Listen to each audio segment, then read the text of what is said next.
them coming. He's like, I know. He's so clear about that. Like some people are super connected. So yes, so how do we utilize that energy? We utilize that energy by understanding and expanding, in my opinion. If you know that your non-physical energy and focused physically in a body, then you understand that you're, I think, connected in a bigger way to all people and to whatever source, creator, God you believe in. That it's not separate than you, that you are a part of that. You are, people say you're made in the image and likeness of God.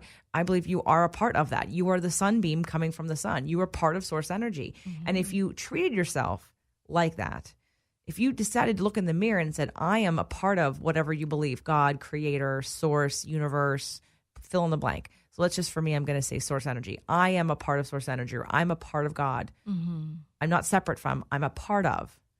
How differently would you respect yourself? Would you treat yourself better if you thought that way, or if you believed that way? Just something to think about. This is some of the things we're going to deal with at the event, but that's the other part of the coaching that I do.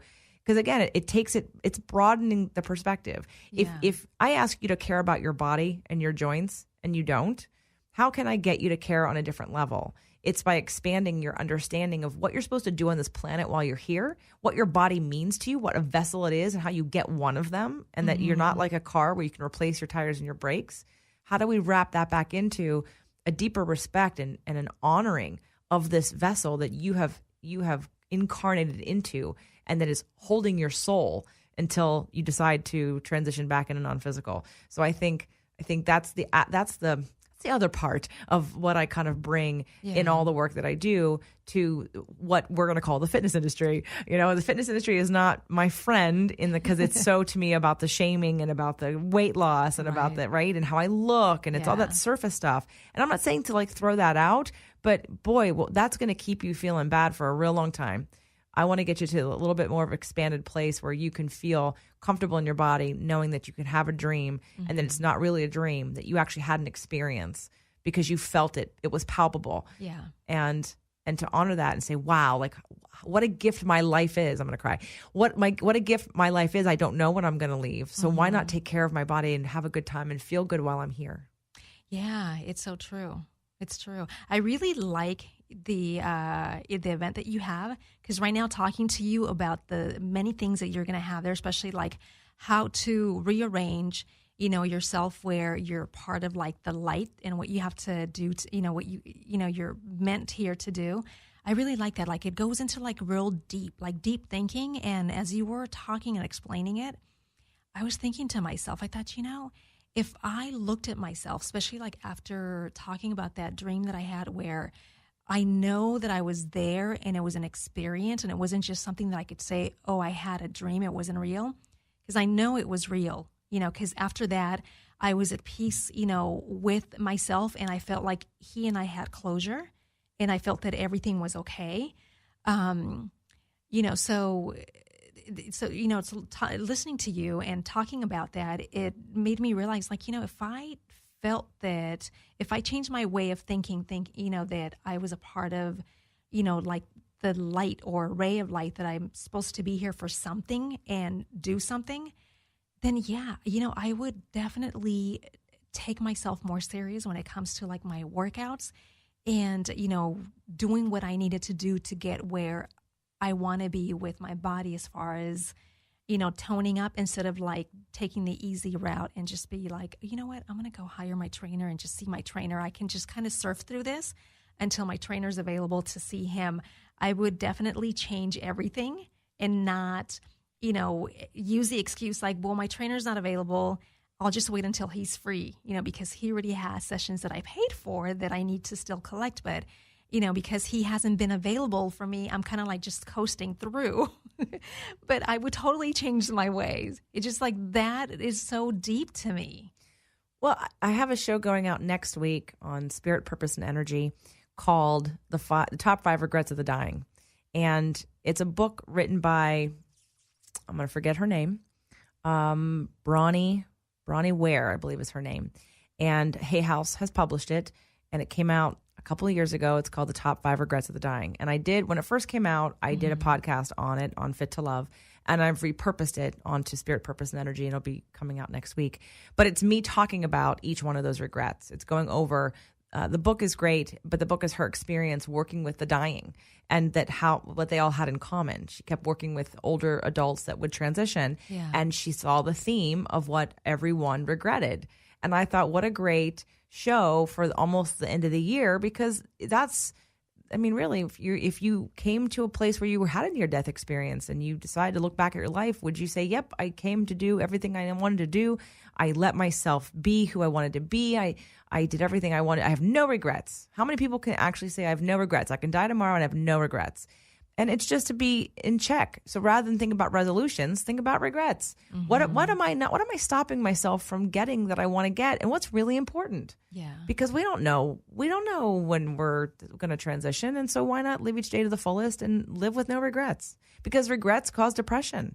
Yeah. Holding yourself back from living your life causes you to emotionally eat. That might be the reason. It might not be because you just love carbs. Right. It might be because, not you, but people. Yeah. It might be because you're actually just repressing all your feelings of wanting to go out into the world and do something that you're too afraid to do. Yeah. No, it's so true. It's just also, with speaking of, having like regrets. How old was I? I was 20. No, it was like 30. I think I was like 30, like, I don't know, like 30 or 31. I had a moment of, I've always loved my life, but I think until I had that experience, then I just decided, like, now I appreciate it even more. And I do things, especially with my kids, because I don't want to have any regrets. If anything happens, I don't want to say, I should have done this, with my kids. So what happened was in between like my son and my daughter, like after my son was born, I think he was like 2 years old, I had an ectopic pregnancy, and unbeknownst to me, like I had no idea. So all of a sudden, like the egg, like it just burst. So my tube burst. I had no idea that had happened. Like I was experiencing like really bad pain. To make a long story short, like I ended up, like I was internally bleeding for like, I think it was like 30 hours. I did not know this. The only reason why, because when I was having like really horrible pains, I didn't go to the doctor. I did not go to the hospital. Like I wanted to go, and I remember like having my son, and I like remember telling my husband at the time, and his thing was like, take a cab, to the doctor. Like we lived really close to Cedars-Sinai. And I was like, you know what? With that attitude, I was like, no, I can't leave my son alone. Like he was 2 years old. And I was like, no, I think I'll be okay. Well, I did not know that really bad pain that I was experiencing was, and the reason why it was relieved, I had no more pain because that's when one of my tubes bursted. And I did not know that until like the next morning, where it was like hours and hours later. So you never went to the hospital? I went late the next day because I started to like eat soup. And the craziest thing is that when I was like sipping on soup, it literally felt like it was floating inside my body, the soup. And that's when I told my ex, I was like, my husband at the time, I told him, I was like, you know what, something's not right. It's like it feels like it's floating like in outer space, like it's floating in my body, this soup. So I went to the hospital then. And, my doctor that did the surgery, that delivered my kids, he at that time said to me, he's like, Elizabeth, he's like, you have no idea how lucky you are to be alive right now. He's like, I don't think you understand. He goes, seriously. He's like, it's like, you don't understand. Like, you're really, really, really lucky. And when I started researching, like, what I had, and I was like, oh my gosh, he's right about that. Like, how did I survive that long? I have no idea, up to when I took myself to the hospital, because then I knew something like was horribly wrong.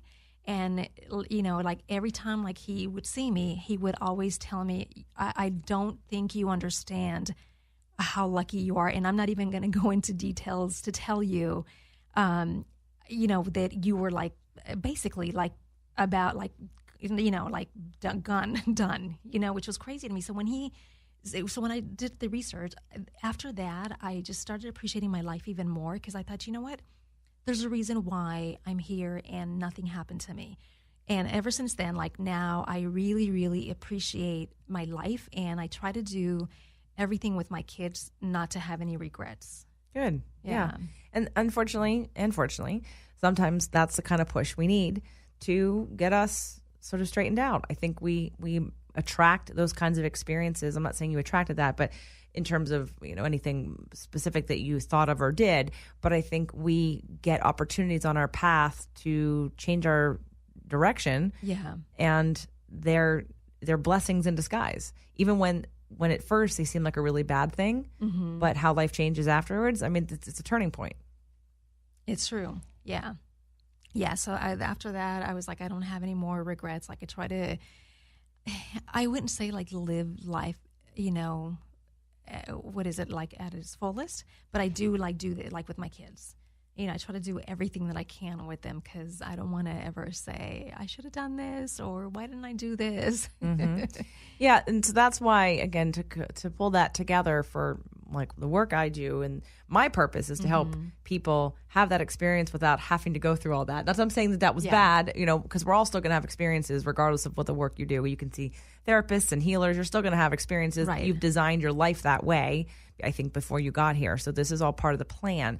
It's how to navigate and not allow some of these things to weigh you down. That's why the event is called Releasing What Weighs You Down. It's not about weight. There are a lot of people coming who don't need to lose any weight or don't want to lose any weight. This is not what this is about. This is about some of the inherited emotional DNA that we have that stops us, some of our beliefs that stop us, some of our habits that we are unconscious of that stop us, some of the fears we don't even know we have, and being able to take that and allow and really work on it.